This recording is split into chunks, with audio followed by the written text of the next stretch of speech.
if we look at long term, one of the fastest attributes, I guess, that decline is power.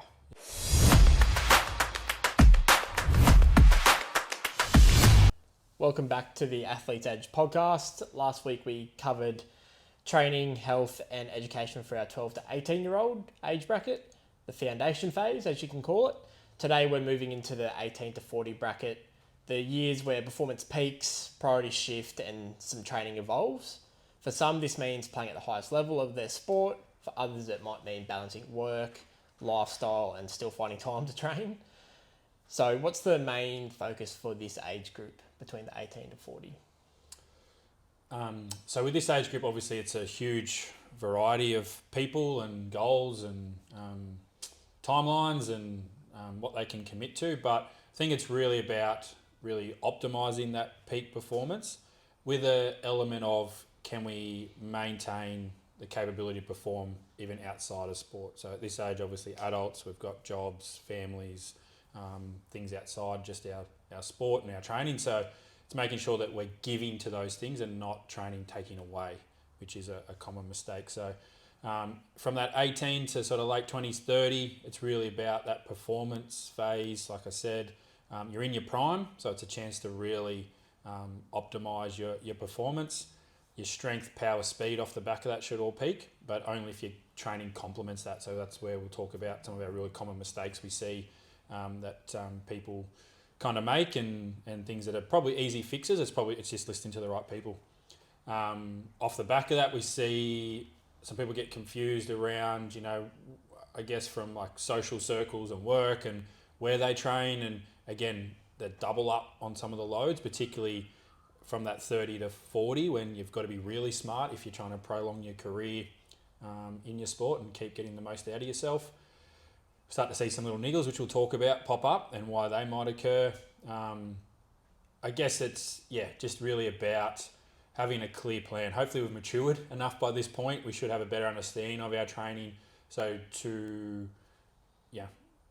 as we learn more about our own bodies and what works, what doesn't, it's just a bit more of an individual focus and being really clear on what you need to do to get the most out of your sport, but start thinking about the next few decades of your life because we've only got the one body. So if we were to break it into, kind of two separate age brackets within this kind of age bracket, so if we go from 18 to 30 where athletes are probably still trying to get the most out of themselves, what should their training sort of look like compared to the 30 to 40? What's the kind of main difference? I think probably the philosophy is the same, but that 18 to 30 is very much around, almost if you play local footy, train like an AFL footballer. Like what training do you need to do? How do you recover from that? Eat really well. Like it's all the fundamentals because you want to be at your you're mid-20s, you're probably playing your best footy. You ever played netball, basketball. So I think we still want to be aiming to get better. In our 30s to 40s, I guess it's a little bit more holding on, which I think you've got to be really smart. The mistake there is I think people have neglected their strength, power, speed work 18 to 30. So they've slowed down even more by the time they sort of get that 30s. So then if they're trying to hold on to a career in their early 30s to mid 30s, because they've lost a step, I think where the injuries and stuff happen is they're trying to supplement that with fitness work and doing a lot of volume and whatnot, which just breaks bodies down. So then they finish careers with all these little niggles, injuries. And then it also then sets them up to their 40s and 50s to now have this kind of long injury list where, there's all these aches and pains. And then, we see this constant cycle. People fall out of love with training because it hurts. And then health and everything else suffers off the back of it. I think it's really strength, power, speed you're in your prime in your 18, early 20s, mid 20s. So you probably should be your fastest in your late 20s. But most adults don't train that because they're going to a traditional gym where they're bodybuilder training. And then off the back of that, the lifting gets hard. So they probably join a more circuit cardio based facility. This is the classic pattern. Then off the back of that, now they're just smashing themselves with the same load they do at footy training or netball training, lots of running and jumping and this sort of stuff. And that's when we start to see calf strains and Achilles issues flare, for example, and they get called this old man injury in your mid late 30s. I think it's just overloading the calves. I don't think it necessarily has to be that way. I think it's just because we haven't done calf strength. Now we're doing all this running that uses the calf and it's weaker. What a surprise, it gets hurt. And it probably flows well into, I guess, the health and managing the load, and sort of, I guess, more longevity kind of focus, especially for the 30 plus who have probably dealt with some surgeries throughout their career. There's probably arthritis, niggles, all that kind of thing. So what are some health considerations, especially when it comes to managing their load? If we look at long term, one of the fastest attributes, I guess, that decline is power. And that sort of thing, explosive movement, speed. And I think we can all relate to that if, we're in our 30s, nearly 40s, 50s, if you're listening to this and you've tried to sprint after your kids or chase up, running feels awkward. You can feel definitely how much slower you are and you kind of flash back to your glory days a little bit. It declines because we stop training it, primarily. So going through some of the world records for masters athletes, the over 60s world record is sub 12 seconds. It's 11 point something. In the 80s, it's 14 something seconds. It's sub 15. I think it's even sub 14.5. So, which is insane. So it shows that they're probably sprinters in teenage, sprinters their adult career, and then they've kept sprinting. And guess what? They're still fast, even in their 80s. Faster than most teenagers. So it's the fact that we don't train like an athlete when we spoke last time around that 12 to 18. So we want to build really good technique and strength and habits. Then as we come through, it's about maintaining especially power because that declines as we get older.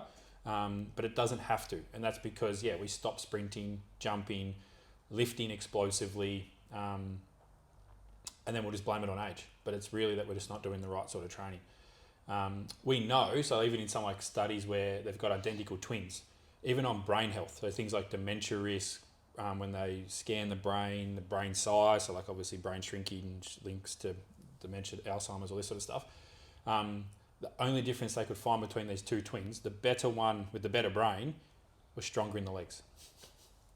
That was the only difference they could find in this study. And it was off the back of, well, if you're really strong, there's potentially some links there between muscle and brain just directly, but if you're stronger, you can do more. So you're probably more active. You can do more things, better training. So you live a better life off the back of being strong. So we just got to be careful that as power, we're going to take things out. We're not going to want to run and sprint anymore. Which then over time, what does that mean? Well, we're not going to run at all, and then all of a sudden we're not walking anymore.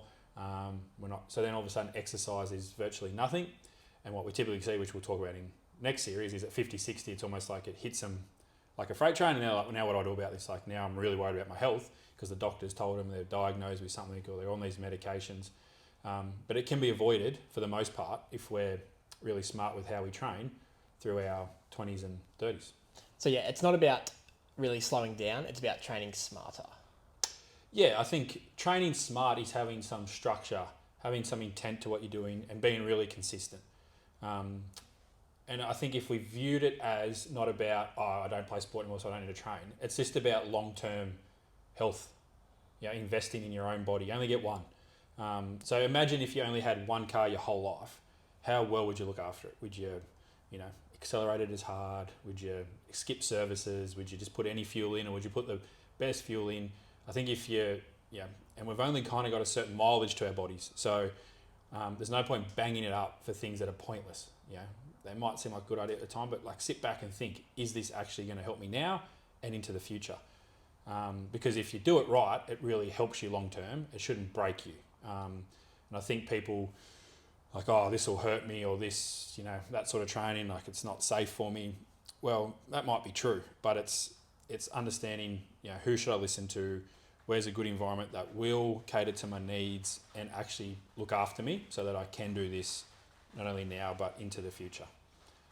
Because I believe we should train like an athlete our whole life.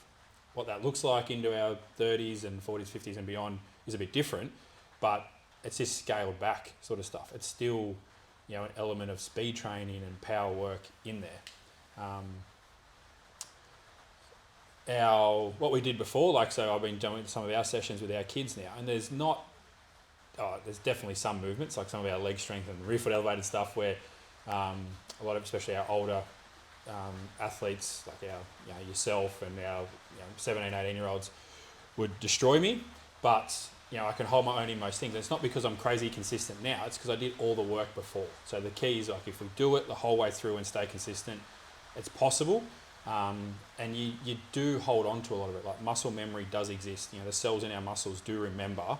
And if we have detrained a little bit, they come back really quick. So it is an investment that the more you can do now, the better off you're going to be in the long term. And so finally, what about the education side of things? How does the mindset shift, obviously, from, in your prime years to sort of coming out of your prime in your sort of 30 to 40s, still wanting to train a bit? How does the mindset evolve across that period? Yeah, so sort of set the starter. Hopefully that's a lot more mature now in your adult years. So from that 20s onwards, really about that awareness around your training and what works and how you feel off the back of it, and then owning that. So it's not about listening to just mum or dad did this or didn't do this for me. Now it's really about driving that yourself. When to push, when to pull back, just being really smart with what you do. Obviously your sleep, nutrition, or your mindset stuff sits in and around that. It's one system, they all help each other. So that sort of links into that ownership, I guess. You need to track your progress. So one of the things that just blows my mind is that people just go to the gym, for example, and just do stuff. It's like before you walk in the door, you should know what you're doing. It's like going to a footy training session when there's no plan. Smart players pretty quickly realise, I don't really know what the point of this is if there's actually a plan. Whereas when you go to a session that you can tell is being mapped out, it's organised well, it's a sharp session, you get so much more out of it.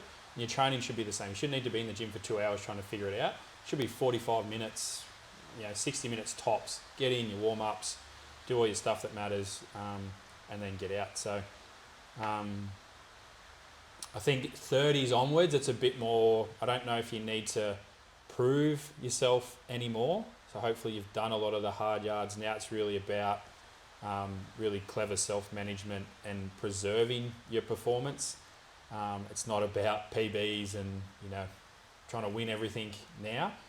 Yes, there's some competition and measure and track, but I think you've got to be a bit smarter around that. And then I think a big point off the back of that, it should make you feel strong and energised. If you find your training is this point making you feel exhausted, it's taking away your energy, you're not feeling stronger off the back of it, for everything else outside of your sport, as well, then I'd question about what you're doing. I don't know if you're getting the benefit out of it. One of my favourite quotes off the back of that, though, is exhaust the body, tame the mind. I think that doesn't mean push through pain. I think it just means within your limits, work hard, be consistent. And I think off the back of that, you got a clear head, you manage stress better.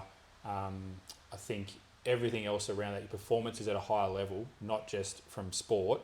And the reason why I mention that is because I find people retire and then go, well, I don't have to do that anymore. It's like, that's not the mindset for me. We battle with kids that go, I'm not going to get drafted, or the pathway's kind of closed, I'm going to stop. I would like people to think, I'm here till I'm 80. Because that should be the mindset. It's like, I'm going to do this for the rest of my life. Because how often do you see, especially pro athletes who are very recognisable, you see them during their prime where they're dominating, and then you see them 20, 30 years later getting interviewed and they're... Look nothing like what they... Yeah. Yep. Yeah, lots. And it just, to me, says they didn't have the right habits at the time. This is going off track a bit, but with Geordie, it's like, he's going to be elite. He's got access to all this stuff. I'm like, he might not even play sport in that sense. Like, to me, he'll train and be active because it's healthy. I don't necessarily think you always have to think pro sport. If you get that and that's your goal, great.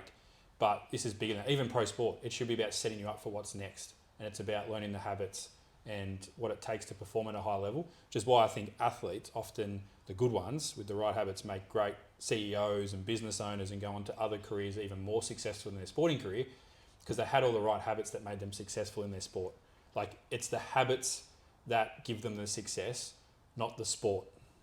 I think that's where it's a slippery slope, especially for the ones who probably are finishing up their career sort of mid-30s, they don't want to train as hard as they used to, so that means they kind of don't train at all. Yeah. And then once they don't train at all, it's hard to get back into it. Whereas if they had the mindset and shifted their priorities around training to a bit more of a structured, it might be 30-minute gym session instead of 2-hour gym session. It's just probably a bit easier to be consistent instead of just doing it all flat out. Yeah. So if we were to, I guess, wrap things up, what are the, key takeaways for this age group? So I think if we go that 18 to kind of 30, I think the focus is really around like just optimizing your performance. So this is a chance to really peak in a lot of areas. From your health perspective, I think remember in and around that power decline. So, strong, powerful, fast, and that comes off the back of a bit of load management, but, still train like an athlete. From our education sort of side, I think it links back into, being really accountable, consistent, like what you just said. It's not necessarily about, sort of smashing yourself. Just be aware of what works, gives you energy, what doesn't, how you then create a schedule, I guess, that works for you. So you should be really trying to sort of keep building and really optimize your peak performance.